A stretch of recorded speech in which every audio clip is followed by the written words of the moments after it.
everyone, welcome to Samyukta's Gardening Life.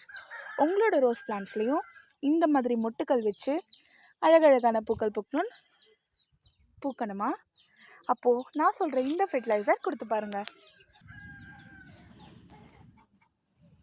இந்த fertiliser name தான் DAB. இப்படி தான் இருக்கும். அது பார்க்க டை அமோனியம் பாஸ்பரேட்னு சொல்லுவாங்க.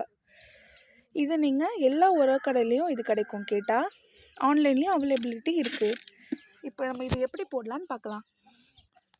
நல்லா ஒரு 2 ஃபீட்க்கு மேலே வளர்ந்துருக்கு. நான் வாங்கும் போது இவ்வளோ தான் இருந்துச்சு, ஒரு 1 ஃபீட் தான் இருந்துச்சு. ஆனால் அதுக்கு மேலே இந்த DAB போட்டு, DABன்னு மட்டும் இல்லை, இதுக்கு நான் நிறையா ஃபெர்டிலைசர் கொடுப்பேன். நம்மளோட சேனல் உங்களுக்கு பிடிச்சிருந்துச்சுன்னா இனிமேல் கார்டனிங் ரிலேட்டட் வீடியோஸ் மட்டும்தான் நான் இந்த சேனலில் வரும். பிடிச்சிருந்தா ஃபாலோ பண்ணிக்கோங்க. எப்படி கொடுக்குறதுன்னு பார்க்கலாம். முதல்ல மண்ணை லூஸ் பண்ணி விட்டுக்கோங்க. எப்போவுமே எந்த உரம் போடுறதா இருந்தாலும் மண்ணை இந்த மாதிரி லூஸ் பண்ணி விட்டுக்கிறது ரொம்ப நல்லது.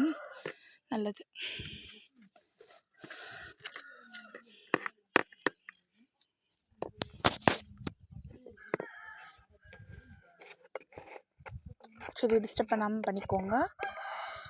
இந்த மாதிரி டூல் இல்லைனாலும் பரவாயில்ல, சாதா ஒரு குச்சி வச்சே பண்ணிக்கலாம்.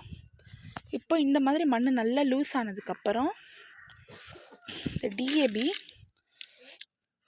இங்கே பாருங்கள், இவ்வளோ போதும். ஒரு நல்ல ஒரு 3 ஃபீட் 2 ஃபீட்க்கு மேலே போன பிளான்ட்டுக்கு இந்த அளவு கொடுங்க. பாட் சைஸ் பார்த்துக்கோங்க.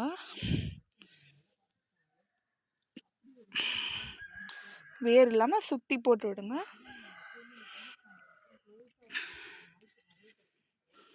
இப்போது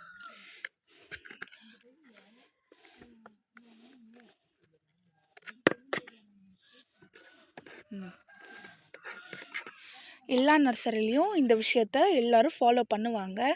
இது போட்டால் நிறைய மலர்கள் நம்மளுக்கு கிடைக்கும்.